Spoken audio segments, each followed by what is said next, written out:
places, everybody.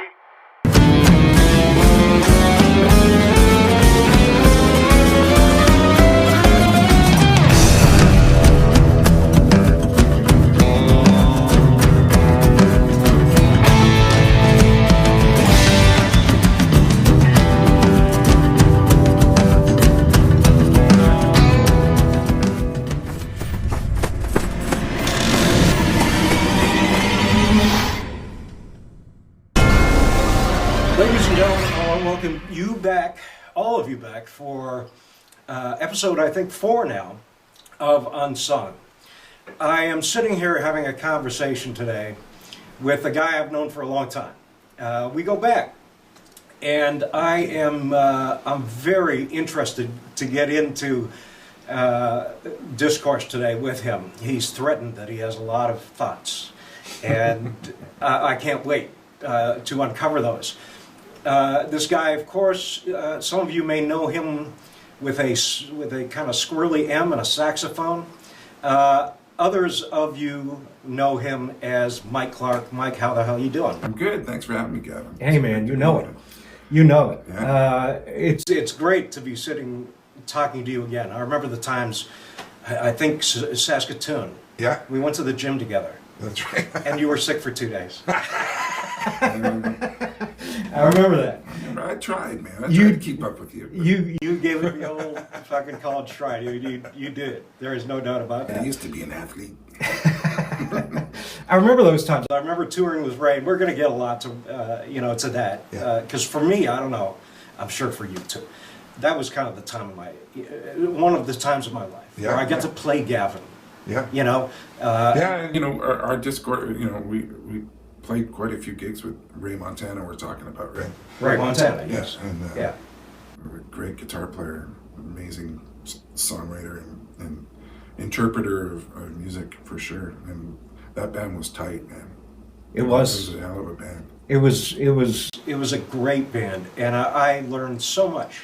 Man, I guess we can just start talking about this because really, Sure. I think one of the things that I learned is that it was okay to play.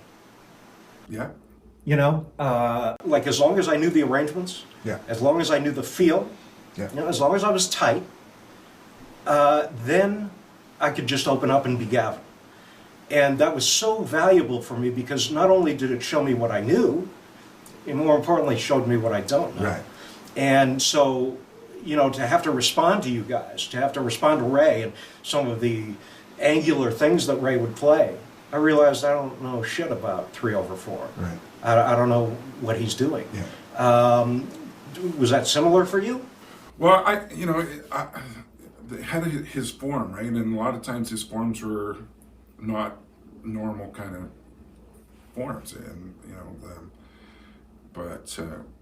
but it was very improvisatory, right? It's like you play the line, and then we can go out as far as we want, right?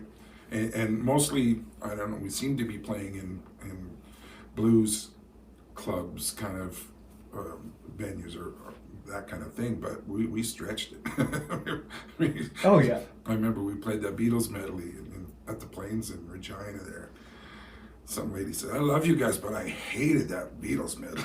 It's like, that doesn't sound like the Beatles. I said, "No, it doesn't, but that's our thing." Exactly. So, That was it. I mean, the stretching factor Yeah. of taking his music, it was that fusion element of taking a jazz ideology yeah, to, rock and funk. yeah, And, that's what I love about jazz. To me, jazz is less about a type of music than it is about an ideology, a way of thinking. The fact that you can take a form yeah, and expand on the theme. yeah, And man, did we do that with Ray. yeah. Yeah, and I mean, that's basically, I think, is what I'm best at doing as a sax player. And, I've played in horn sections and stuff like that, and been asked to write horn charts and stuff. It's just not my bag. I can do it. That's not where I feel comfortable. I feel more comfortable in being able to expand and play. I do more in the blues, rock kind of idiom than the sort of standard jazz idiom. But basically, what I'm doing is playing jazz when I'm, when we improvise and stretch things out, right? Yeah. My whole thing is like, okay, well, this is close my eyes and like I'm in that sort of zone, whatever that zone is, right? Yeah. And that's one of the ecstasies of being able to play music is, for me, is to be in that zone, right? Totally. Yeah. That's why I think that zone, when we talk about the zone, I think part of it is an ideology. Part of it is like a Dreamweaver experience, Yeah. Where you believe that you can, and It's therefore you definitely do. another state of consciousness for sure. Right. Yeah. Yeah. I always find that I speak best when people are just open to hearing what I have to say, and then I shut up. Yeah, I mean, I guess for me, it works best that way. I mean, there's people that make a really good living, and that's their thing, is to be able to play, virtuosically somebody else's music, right? And like symphony folks or say you mentioned Stage West, if you're going to do those gigs, that they pay good, and that's the gig, and you gotta be good at it, right? you gotta be able to nail it. But even like to play in cover bands that want that, okay, can you do that sax solo just the way so and so did it? It's like, well, I can, but it kills me. It's not because it's bad. It's just like, it's not why I signed up to play music. Right? I'm not saying anything wrong about playing in cover bands, right? Because I've done it, and it's fine. It's just not what I love. I mean, I play cover songs, but when we play cover songs, we don't play them verbatim, right? We just use them as a vehicle to get what we need out. Exactly. Yeah. So you take the arrangement, you expand on the theme, you start to play you. Yeah. You start to, and I would think that And you make it anybody, your own, right? yeah, I would think that anybody that wrote these tunes wouldn't necessarily balk at the suggestion that you play you when Yeah. you're playing their song. Right. I think they probably, my assumption is they might be okay with you doing Yeah. that because they are just expressing themselves. Yeah. Yeah. I've I know people cover friends of mine's songs, and like we were talking about Steve Pinio before we came on here, and lots of people cover Steve's songs because they're great songs, right? And I've only had that opportunity once with a band from London, Ontario did one of my songs, and it's kind of just a straight ahead, lump-de-lump kind of thing, and they did it as a total like a halftime funk, right? It's like, whoa, I never expected that at all. Right? Cool. It's like, it was really cool to Yeah, hear. yeah, yeah.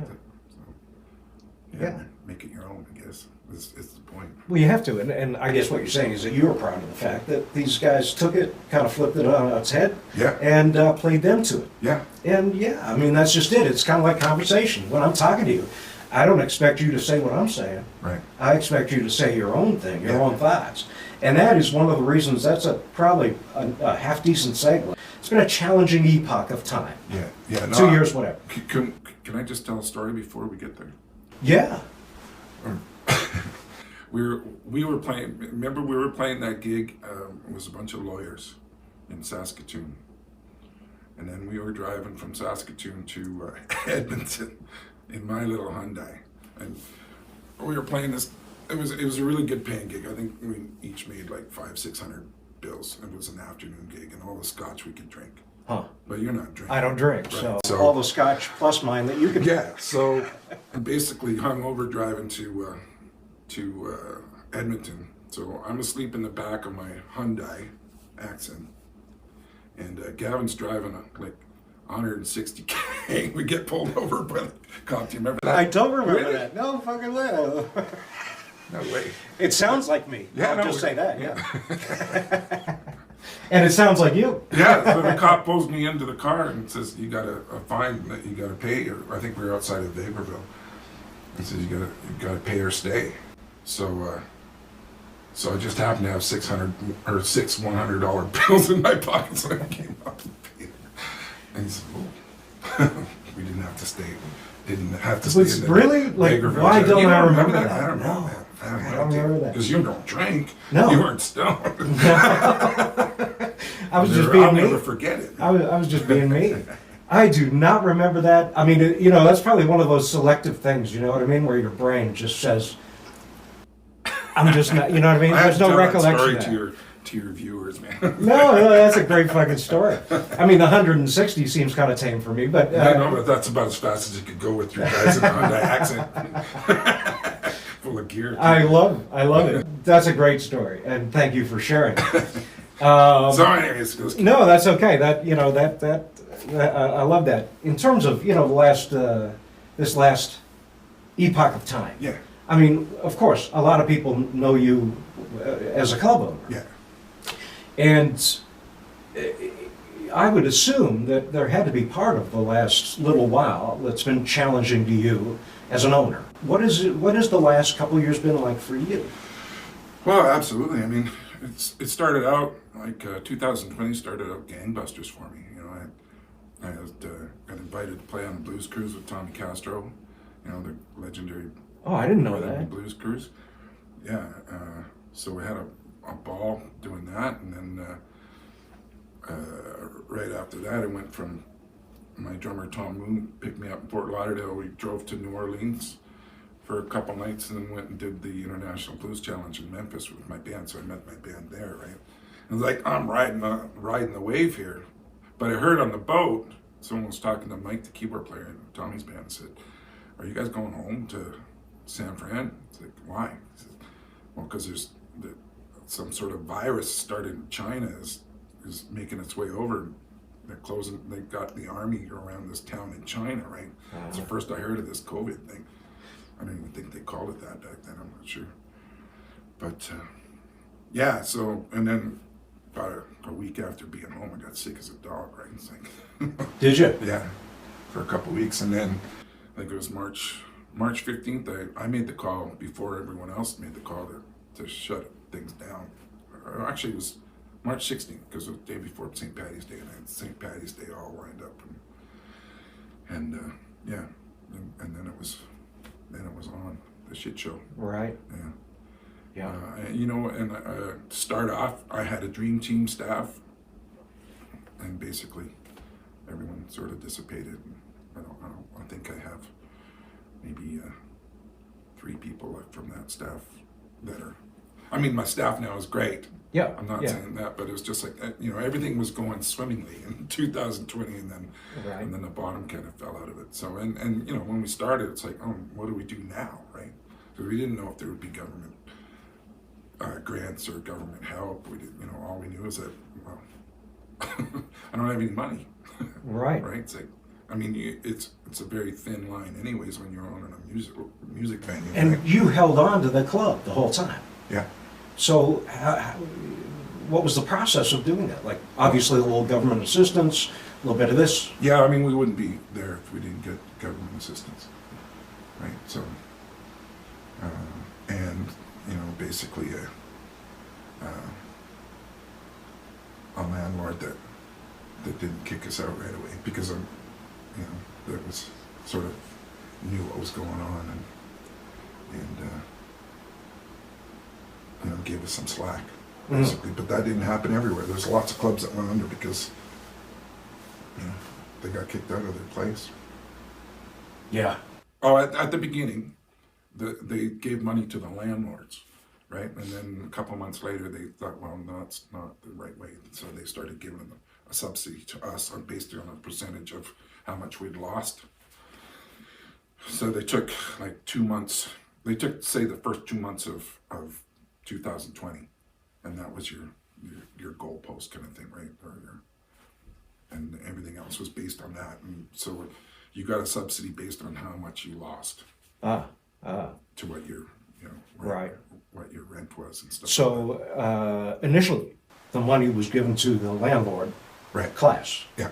And then ultimately, they made what I might consider a better decision, which was to I think it's a better was decision. to offset you guys. Yeah. With the pain that you had been going through, Right. financially. And With otherwise. a rent subsidy and a wage subsidy too, right? So Yeah. I could keep some staff on and basically keep afloat basically. And without that, there's no way we would have been still here. Right. And I think there's a lot of people that are glad you are. Yeah, I think so. Yeah. Yeah, I mean, just since we've been back, our numbers have been really, really strong. Have they? Yeah. So Yeah. Are the mandates dropped now? absolutely. Yeah. Yeah. So. But even before they were totally dropped, we were still getting good crowds. Like, I would say since beginning of February. Sure. Well, that stands to reason. I think people need the connection. You know, they absolutely. want music in their lives. They want to be able to talk to their friends in social, in social arenas. I think music venues in town have probably been doing better, and I'm not sure if it's just since we've been back. I'm not sure if it's just okay. Well, we see how much we miss this now, right? I mean, there's been times when before days when I used to think, is this really important? Do people really care? Because sometimes the crowds would be light, right? Mm-hmm. And for whatever, for my own gigs or for the bar, but I think people have really realized how important that is to them, to feel that live music vibe again, right? Yeah, and just to be in a geographical location that is, Right. In proximity to Right. their friends and people that they care about, and Yeah. being able to discourse again, Oh, absolutely. being able to see the actual face of people, Right. which I think is a big The thing. mask mandate's off now, so it's still come out of my office and thinking I'm doing something wrong or they don't have my mask on. Like, I know. Oh, man, no, it's okay now. It took me forever to remember to put the thing on, Right. and now I forget that I don't need to put it Yeah. on anymore. So Right. now I almost have to train myself in reverse because you don't need it. Right. I also understand your observance of prior to the pandemic. Right. When it seemed like sometimes people just weren't necessarily caring all that much anymore. Mhm.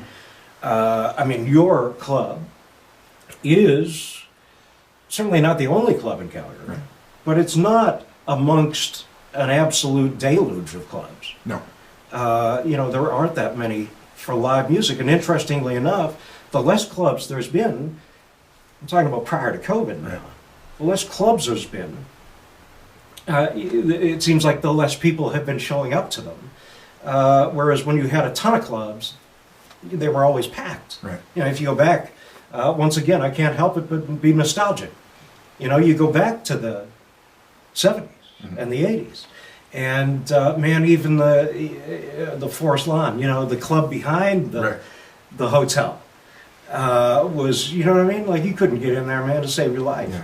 And what do you see music doing for the people? I don't know. I don't really have a crystal ball on it, but I would sure like it to stay at this level right now that it's at. Whether that's realistic or not, I mean, I'm hopeful, I guess. I'm playing a lot right now. Mhm. There's clubs that have come back online that I haven't played at in years. I'm not sure, what that's all about, but maybe it's just. Do you mind mentioning which ones those Yeah, are? like I've been doing a gig, playing this weekend at Morietta's. I hadn't played there in a long Right. time, since like back alley John days, quite a while ago. And then they went more to party bands and stuff like that sort of weren't what we were doing. But so that's just one example. There's other clubs that have opened up and playing at South Block. Barbecue is just in the old Guest House building there on 4th and Mission. And it's a really nice room. Yeah. And they're doing music 3 times a week. Upstairs or down? Downstairs. Okay, And they yeah. got a nice PA, sound man, great food. It's a real nice gig. Cool. Yeah. Played there a number of times, yeah. Yeah, At the South Block? yeah, like Yeah. years ago. Oh, yeah. Years ago. I think Yeah. we used to play there. We might have, yeah. Wildwood, I think. Yeah. Yeah. But it's back, and the times I've played there twice with my band. I'm playing there with the Do Right Aces this Thursday, but both times I've played there, it's been off the hook. Great, Cool. So I'm playing the blues game, and it's full every time we play there. So Yeah. and then my Yeah. jams have been on Saturday afternoons at my bar have been just wall to wall people the last 6 weeks. Right. It's been amazing. So Yeah, the blues can to me kind of it seems like the closest thing we have to the Eddie. Yeah, You know? yeah, I mean, those were the days. Man, I remember when I played the Eddie, and this is just before it closed down with Johnny V. yeah, And there was hardly anybody in there. yeah. There were cockroaches on the stripper stage. Yeah. And There's yet always been I still. cockroaches there. Huh? There's always been Oh, cockroaches. yeah, I'm sure there was. It's just that those outnumbered the patrons at Right, that yeah, point. okay. I hear you. And I just remember, you know, even though there wasn't that many people there, it was somewhat desolate, it still felt good to me. It Yeah. still felt like I had achieved something Yeah. just by getting into the room and playing. Yeah. And the Blues Can seems a lot like that place where people like to go to connect, Yeah. talk a little bit of shit, Yeah. hear some good bands. And I also think that with the amount of energy that you've put in to your club, Yeah. to Mikey's, I also feel like that is becoming that sort of establishment. You know what I Yeah, mean? it was like that in the old place, in the little juke joint that we had, right? Mm. And they had that vibe. That vibe seems to be now becoming I mean, it's taken 4 or 5 years to get there, but I was, well, it's still us, right? It's like the other was a shithole dive that was falling down that I couldn't keep up the maintenance on. To now we have a nice place where I can have a nice stage for you guys to listen to some really good music and with good lights and all that kind of stuff, and it just doesn't have the vibe that the old place was.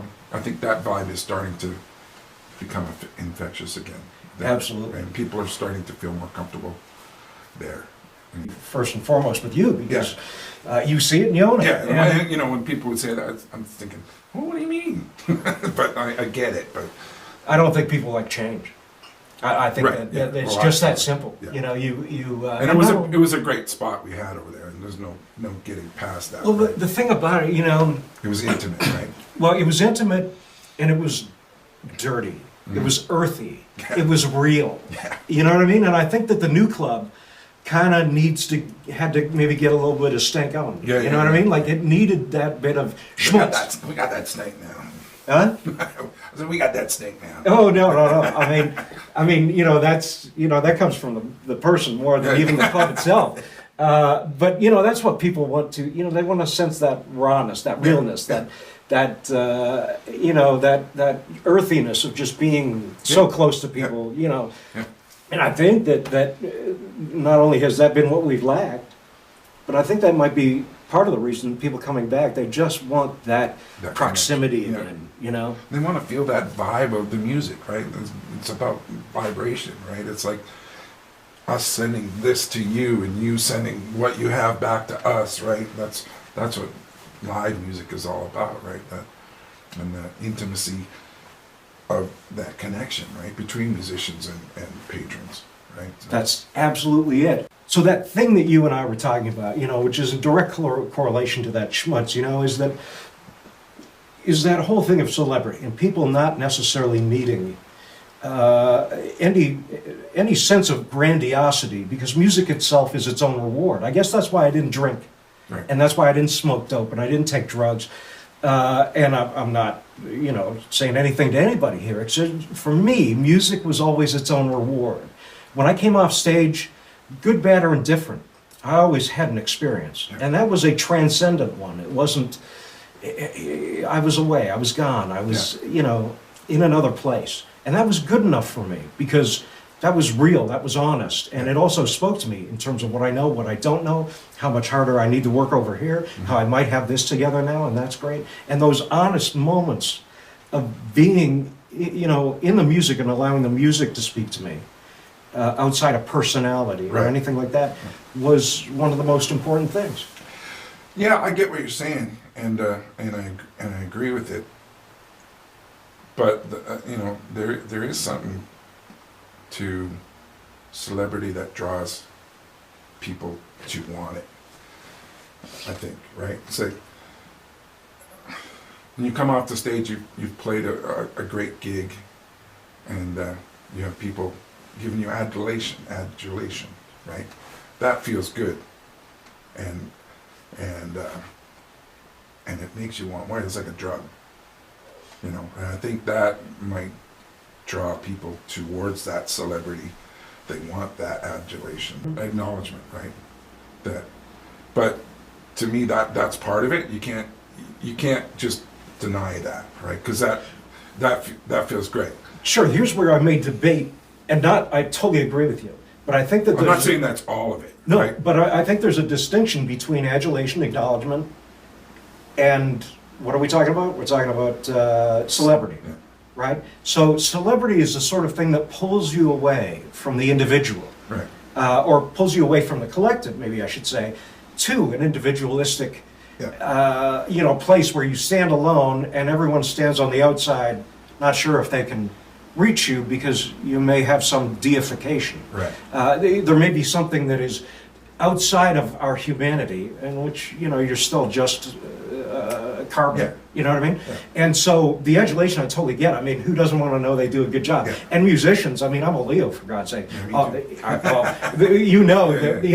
I mean, to stroke the hair I used to have, God damn it, that you still have. Yeah. To do that is, that's something I need. I need to know that I've done well.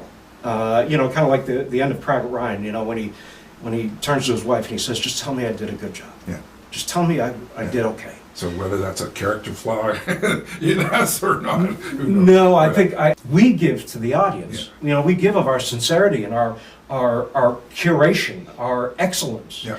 But they give back to us. Absolutely. Their acknowledgement Yeah. and their, not praise, but their acceptance of what we're doing. It's a symbiotic thing, right? I mean, we're going to play better when there's an audience that is giving us positive feedback. Mm-hmm. That's just the truth, right? Mm-hmm. Whether it's 5 people in the audience or 10,000, right?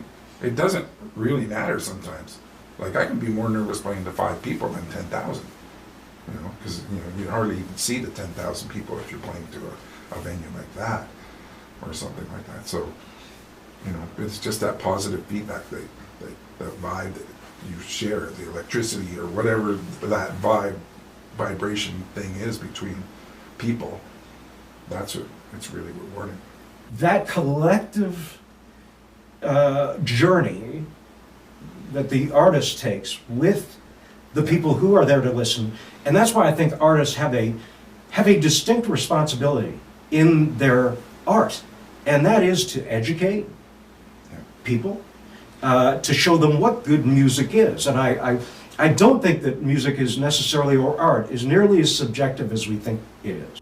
I see, our performances is, music is a part of most people's life in some way, right?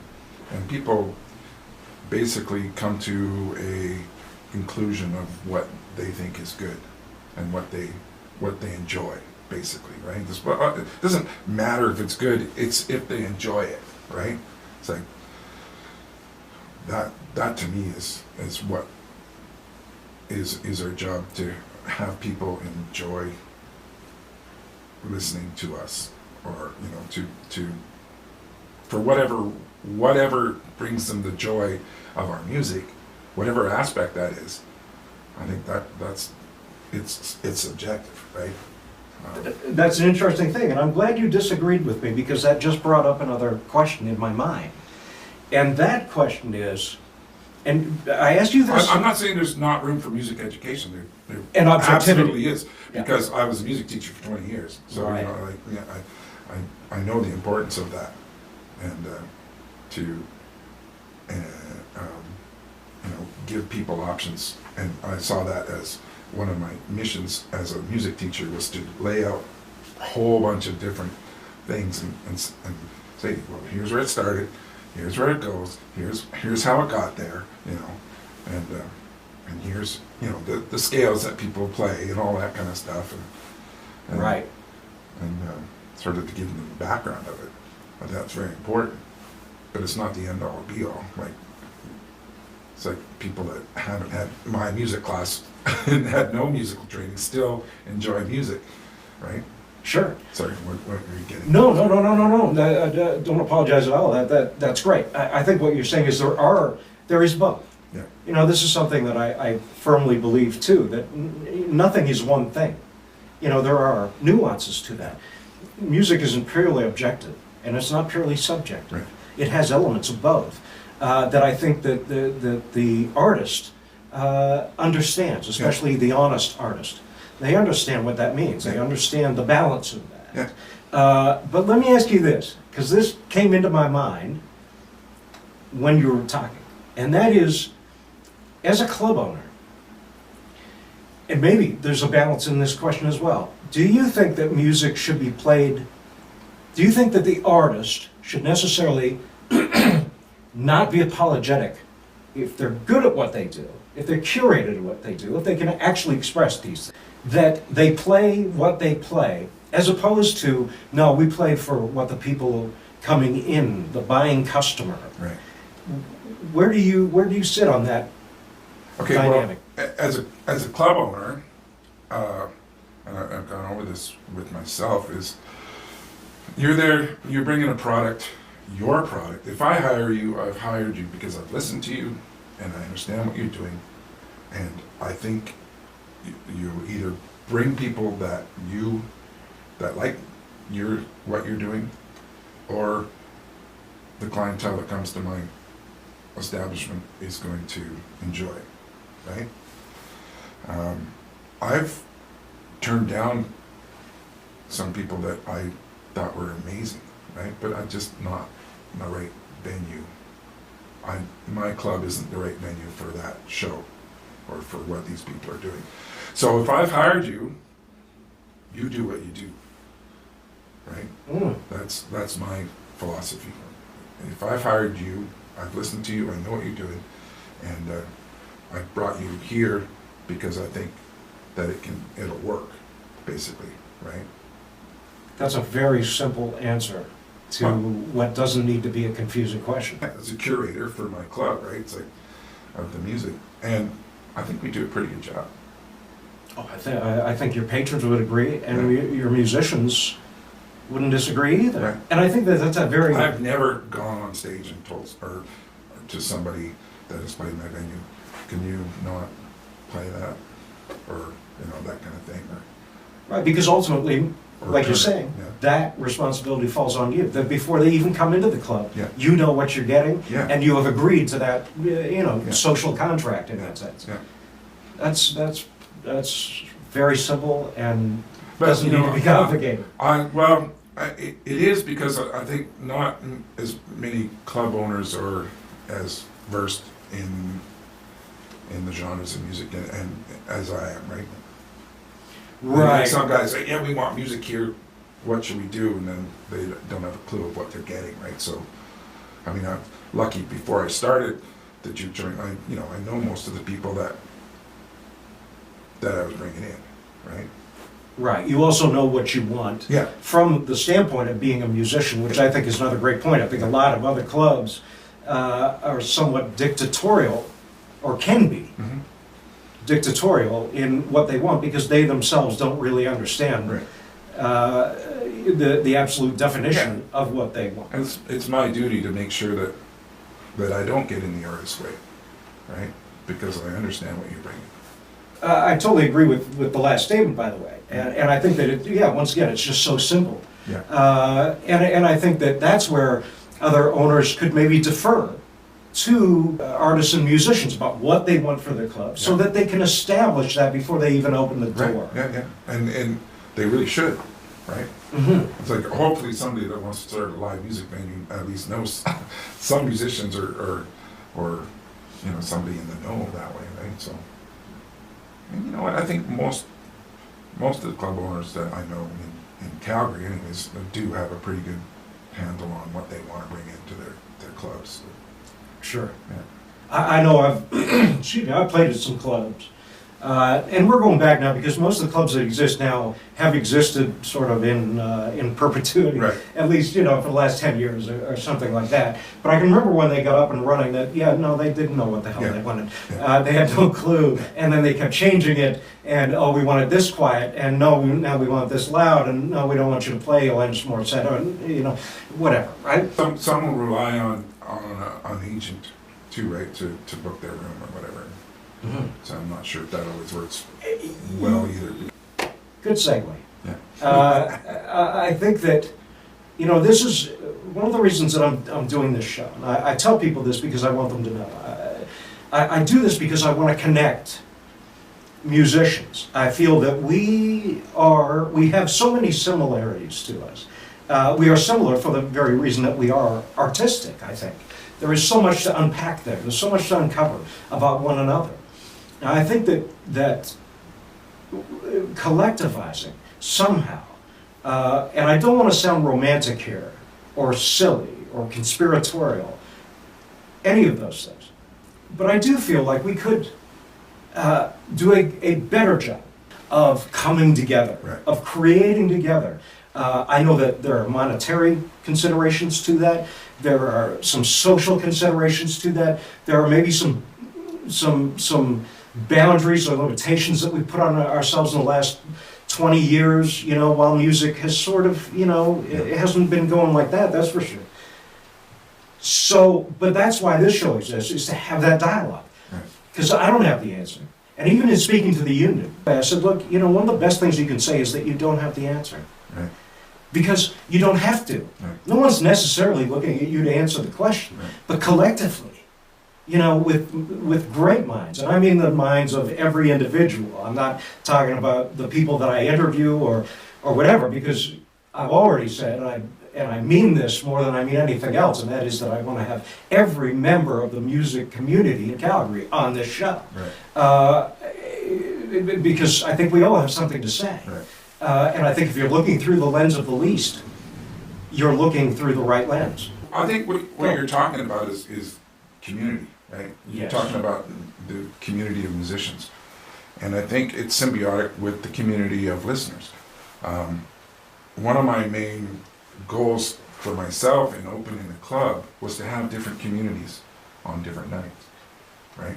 And I know that there's a lot of people that don't agree with jam sessions, but I commune best with so many different musicians at jam sessions. I have since, I've been doing jams for 30 years here in Calgary, at least. Morgan's. Morgan's Pub, we started with Steve Payne. Yeah. Did that for 17 years before I opened my other place, right? And it's a place where, you get together and play your 3 songs, but it's the hang afterwards, right? It's talking about sax players will talk about reeds, and talking about mouthpieces, and guitar players talk about saddles on their guitar thingies or whatever. Drummers talk about Chops. whatever. That's community. And groove. Right, groove, yeah. Yeah. And that to me is part of it. I've got 3 jam sessions at Mikey's, all different. Right? One Wednesday night is a sort of a more grassroots open mic, right? It's an actual open mic. You got beginners to every once in a while some hot guys will come in and do their thing, but I designed that so it's more of like mine's more of a pro jam on Saturday afternoons. Tom Phillips does his thing on Sundays, and they're busy. Those are my busiest times for those jam sessions. Crowds, musicians, all get together. That's community, right? I have Steve Pinu on Mondays, does his thing. He's been doing it since I opened, basically. And there's a community of people that go to that. Got Tim Williams on Tuesdays. He's got his community. It's all about community. I tried to build that community, right? So And you really feel that when you're making the decisions you're making, yeah? You feel like community is one of the... That was a conscious thing that I Yeah. wanted to when I started out, yeah. See, that's cool.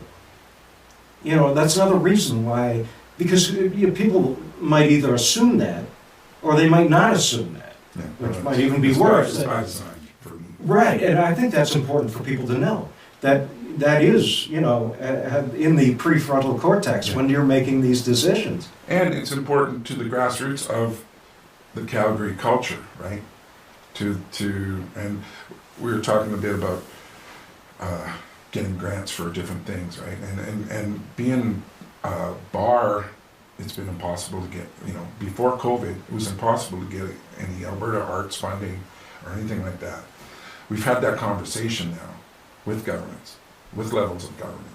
And I think they're starting to see how important that grassroots music scenes are to cities, right? So we're working on getting that as a more regular thing now. And just because we serve booze doesn't mean we're not a good artistic live music venue, right? So we're getting hopefully into that so we can get some funding, because it's a tough goal, like doing a live music venue for sure, right? Oh, man, I can, you and I were talking before this, and I said there had to be a time or two, you just said to your wife, fuck it.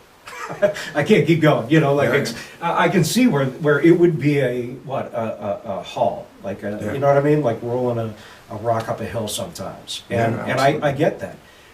The segues just keep rolling like that. Because when you're talking, I immediately think about that. I had Rob Maciak, great guy, by the way, great player, love the guy. We talked a few weeks ago. He does a lot of legislative, or at least he understands a lot of those things. Talking about, is it Richard Orr, Ron Orr? Yeah. And Bill 75 and things like that. One thing that I had discourse with another individual, I will not take this as my idea, it's not. It came from somebody else. But I do wish to propagate that, and especially to people like yourself. Could it be that, because we know that musicians are worth more, just in terms of finance, there's many ways that this could meet itself out. UBI could be one of them, but it's a possibility. UBI, to alleviate some of the tax pressure off of club owners. That, if there was some sort of, not tax exempt, but tax relief for club owners, and that actually made an impact on what they were willing to save or not have to expend, that some of that money could be translated back to the musicians themselves. Yes. What do you think about that? Well, city taxes aren't killing us. What I think we need is, if there's a pool of money that the governments are giving out to arts foundations or whatever, like, just have us be a part of it, right? We just want a seat at the table. We had a conversation before the last civic election with Jeremy Farkas. We had a Zoom call with Pat McIntyre from Ironwood, Greg from the Blues Canyon, and myself. And basically that was our message to him. And he ended up losing the election, but he was game to listen, right? And us grassroots venues that are good for our city, good for any other city in Canada, to bring some vibrancy to the cores or whatever like that. We just want a seat at the table, and it's important. It's important to citizens, it's important to musicians. It's important to our culture. Absolutely. And, that's an interesting point that you're making up. Number one, once again, just knowing that these conversations are happening are very important for me to know, and I think, everybody out there, man, to know about that. In respect to that, do you find then, and this is what I've heard, and maybe you can substantiate it or not, the government tends to give a lot of their money to nonprofits. Right. Am I correct? Yeah. Okay. So much as people have told me, why don't you just become a nonprofit? Well, they're probably making more money than I am. The guys that are running the nonprofits are making probably as much as Pat and Greg and I put together. So. But is that an obstacle? The fact that they only give money necessarily to nonprofits, you're not nonprofit, so there's no discussion, except for the one you had. What I think I'm getting at is we've opened that door, I think, now. It's Alberta Music is working on that. And what is Alberta? Alberta Music is basically the people that worked on getting some music grants in the last round here, so it was pretty substantial. What is it then? What is America, or what you just said? Alberta Music. Alberta Music. What Is it tied to any other affiliation or not? I'm not sure where it comes from. Because I've never heard of it. Yeah, Yeah. check it out. They're online. Okay. Yeah, they're advocates for the Alberta music scene, basically. Okay. And there's one that's sort of Canada-wide too. The name of it's escaping me right now, Huh. but that conversation has been reaching some of the politicians, as you say. Rob was talking to the Minister of Culture or whatever. Yeah, I'm not sure what he's the PM of, or the MPF, sorry. But yeah, Ron Orr, yeah. Yeah. Who was substantial in passing Bill 75, Right. which is just a bill or a collection of bills that deal with, making it more fair for musicians. And See, the problem that we have is most of the time us club owners are head down, ass up, trying to run our club, right? And it's like we're not good grant writers and things like that. I have learned how to write a grant just because I've had to during COVID, right? So Heritage Canada has given quite a substantial amount, and that apparently last 2 years during COVID, and they have a mandate to do another 2 years of the same sort of funding, right? And that's put out through Factor. So Factor's administrating it. and what does that necessarily affect? Well, they give us money Okay. to basically, you give them your budget, and they say, well, you get this much. Has that happened yet? Yeah, it's happened twice for me. And Okay. that's what I'm saying.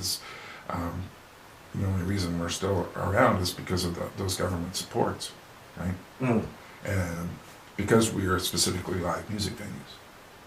right. Perhaps. Yeah. It is trickling down to the musician. Let me ask you this then, and this question has not gone away from my mind, so I think it's important to ask it. And that is, right now you're talking a lot about club owners. Right. You're talking about industry. Right. You're talking about politics.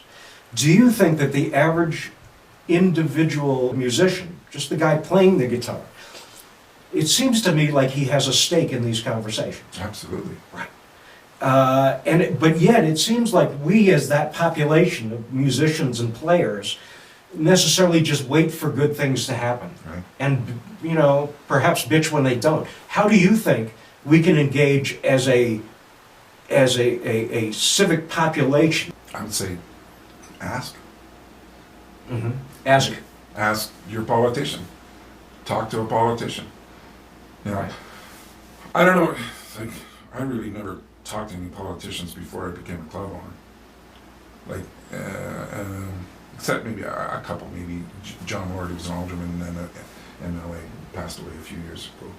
He was a pretty big blues fan, right? So we converse every once in a while. And then all of a sudden, people, they came to me wanting my opinion. It's like, okay, well, I'm gonna give it to you if you ask, right? So maybe I'm lucky that way that they came to me.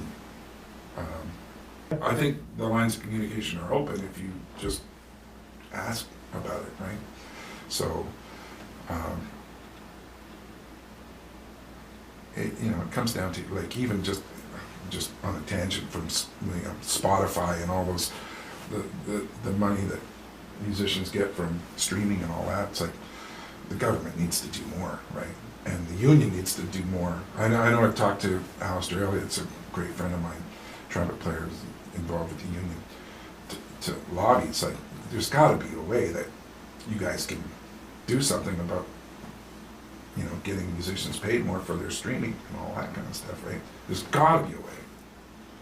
Oh, it's not that easy. It's like, I don't know. Well, it's not that easy because I firmly believe that these institutions are attached to lobbyist groups which affect governments, which Right. which don't make it easy just to say, hey. Yeah. I mean, this whole thing that went down with Spotify, the Joe Rogan Yeah. thing and Neil Young, my first reaction was not that Joe Rogan is a horrible person. I've watched his podcast. I mean, by and large, there's great guys on there. And if he has somebody on I disagree with, I just simply disagree with him.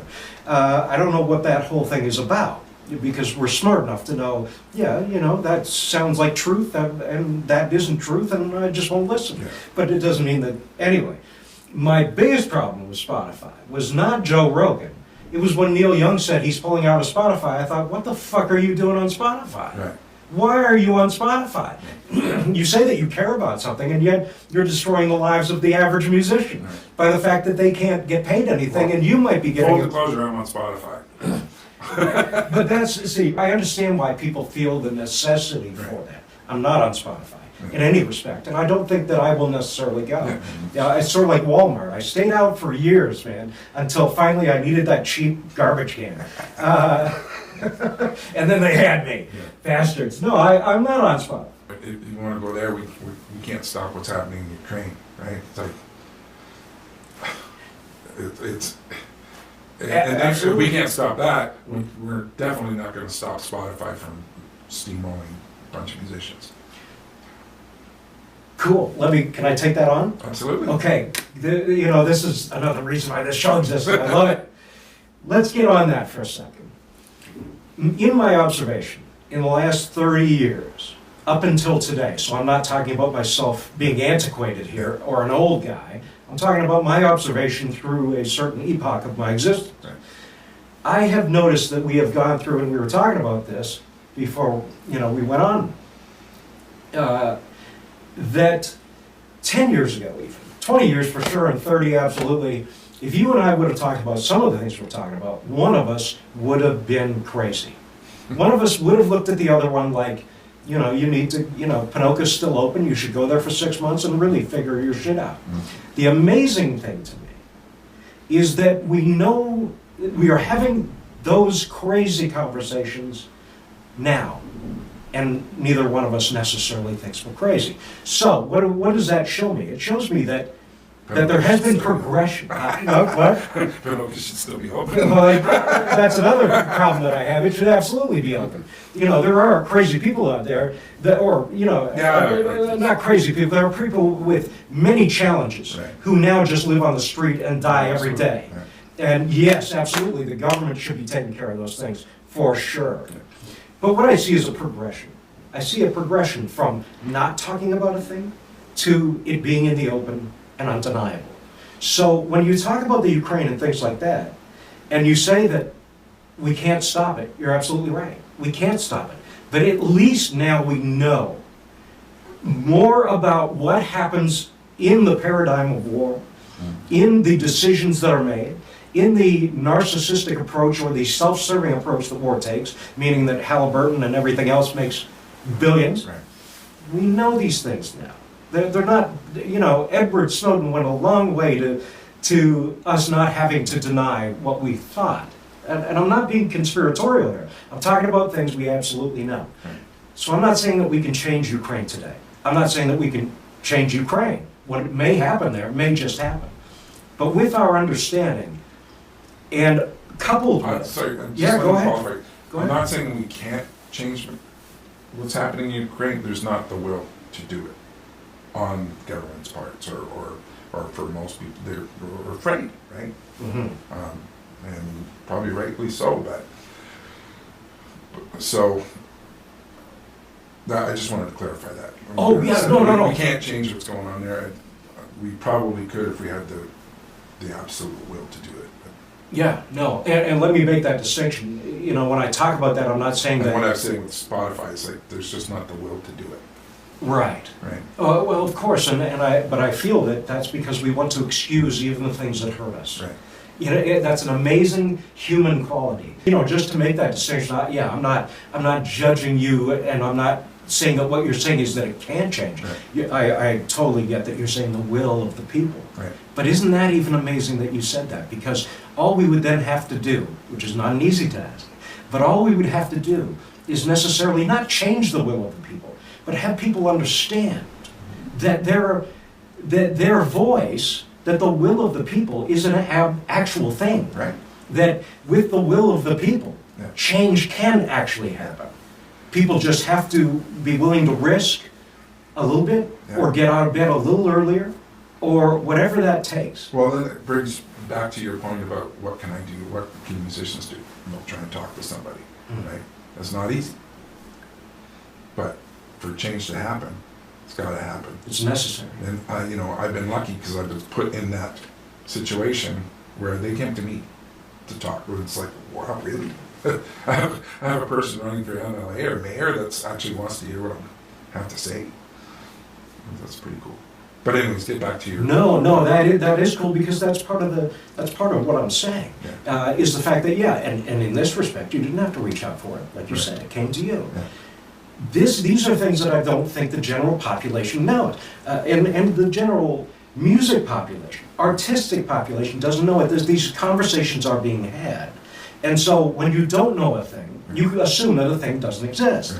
With all the restrictions that we've had to go through, people have said, well, why don't you just stand up and say no to those restrictions and open your club? And it's, well, because then I wouldn't be in business, right? Mhm. So, but on Facebook or whatever other platform, I can complain, about it. Mhm. A few times I put a post on and then got a call from the newspaper from the radio stations or whatever. They want to talk to me about it. So that took it to a whole nother level. And a picture on the front friggin' page of the Herald. Right. Like me. Right. Because I complained on Facebook about restrictions and how stupid they seemed at the time, right? And how unfair they were. I abided by them because that's what we needed to do.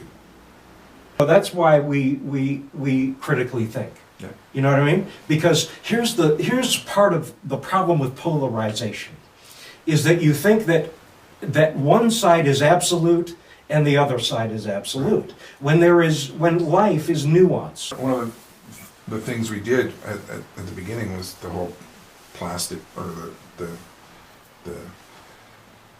singing in behind plexiglass, right? And one of the AHS people said, well, that's a good idea. We're going to look at that, right? And then all of a sudden we could do that, right?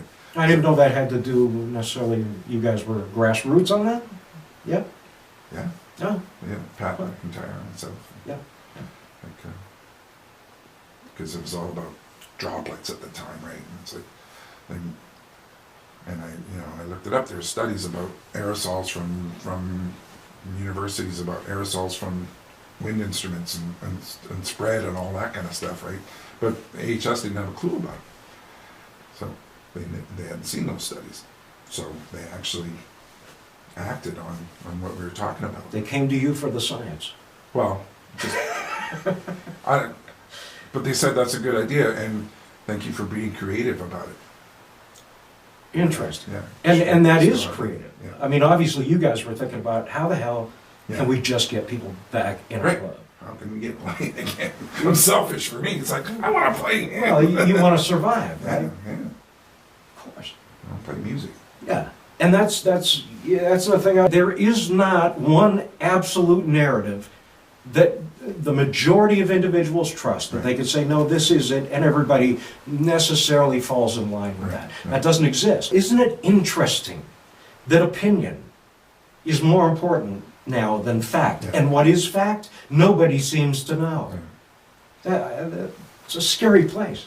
I actually taught a course in junior high on critical thinking. Hmm. There's not enough of it going around. Definitely. Right. Educate. The problem with common sense being that it's not all that common. Yeah. Unfortunately. Anyways. No, that's interesting that you would teach a course, because as far as I'm concerned, the two things that should be taught in school, amongst many other things, is critical thinking and civics. Mm-hmm. You should care about the place in which you live, and you should know a lot about it And how it works. and how it works. Yeah. Yes, and so that if you want to defeat a necessary thing, if you think something doesn't work, at least you have the information, the knowledge, and the understanding of how to approach it, and perhaps a way in which to make it better. Yeah. And critical thinking, just to say your emotions are great to tell you there may be a problem, but they don't do shit for solving it. And if you're going to come out with some sort of edict, personal edict. Well, do your homework on it. Look for the, the facts and be able to back them up with different sources, right, from different places. Right. I think that, yes, and I also think that emotion, in terms of polarization, is one of the biggest things we're fighting right now, is that people are necessarily making their decisions based off their emotion of a thing. Because when I think critically and seriously, Mike, when I think about this, and I sit and I critically think, or I attempt to, or I watch Chomsky, or I watch, whoever the guys I respect are, I come to a place of love and acceptance for everyone. Everyone. And that's not romantic, that's honest. The thing that I don't do is get, I may hear something on the news, somebody COVID this or anti-COVID that. And I might get emotional and start to make judgments on that person or what I've heard or what I think. But when I critically think about it, I say, no, I love that guy. And I would love to talk to that guy. Yeah. Like instead of me saying, you've got the wrong idea. And that's another reason I do this. Yeah. You've disagreed with me too many times today, as a matter of fact. Well, I remember when we played together, we didn't always agree on shit. We didn't. We had our, Yeah. but you know what? That's two Leos. Yeah. And that's also healthy. Yeah, absolutely. It's It's not like we didn't like each other. We didn't agree on everything. Exactly. And I don't expect to agree with everybody. What I do expect that I will do is love everybody. And what I mean by that is acceptance. Yeah. That I will accept who you are based on your humanity, based on the fact that there is no difference between you and I in terms of our carbon footprint. Yeah. I can't judge you Right. in respect to that thing. Yeah. So what do I want to do? Well, I like to talk to people that have the absolute polarized opinion that I have. Yeah. Because two things either happen. One is I either learn something Yeah. or I make my belief stronger. Right. Yeah. And that's a great thing. That's what becoming an adult is all about. Delayed That's why gratification. Actually talking to people in the flesh Oh is my so God. important instead of just throwing shit up on the internet or whatever. Just it doesn't work that way. No. Social can't- networking. Right. It doesn't. It's There's nothing social about it. no. It divides people. Absolutely. Yeah. It does make you It polarized. can divide people. I shouldn't say it totally does. I think it's been a player in the game, man. Yeah. I do. I think that the other thing that we don't take a look at is the psychology of people. Right. You know what I mean? We've forgotten about the psychology of people and what things necessarily do and how they affect the psyche of individuals. Right. Those are things that, oh, no, it doesn't do that to me. And yet, oh, fuck you, Yeah. I mean, no, we are, I suppose, spiritual, we are psychological, Yeah. we are flesh and blood, we are all these things. So come down to my bar and talk. Mikey's on 918 12th Avenue. That's gonna become a PSA. Dude, I'm gonna tell you what. This has been a hell of a conversation. I think, dare I say, that you and I could go a lot further. Oh, absolutely. Yeah, and I think that we should. I get a better idea now of where you are coming from in relation to your club Right. and what you're doing. I want to thank you for Absolutely. being here today. You are a brother. I don't care what you think about me. You're a guy that within this geography, I think is doing the best you can with what you got. Absolutely. And I appreciate you having me here for sure. Yeah. It was an honor. And to you people, well, like I said, I call you, I guess I'm calling you people, but you're not you people. You are the absolute reason this chair is for you. This chair that Mikey is sitting in is for everybody, man. I mean that. And I want to get you all on. Thank you for spending this time with Mike and I and listening. And hopefully you have some thoughts of your own while we've been mouthing off about what we think. You guys have been thinking, hey, no, I think they're seeing this wrong. That's who I want to hear from. That's who I want to hear from. We'll see you guys in another week. Take care of yourselves. Let's take care of each other. And let's make a better day.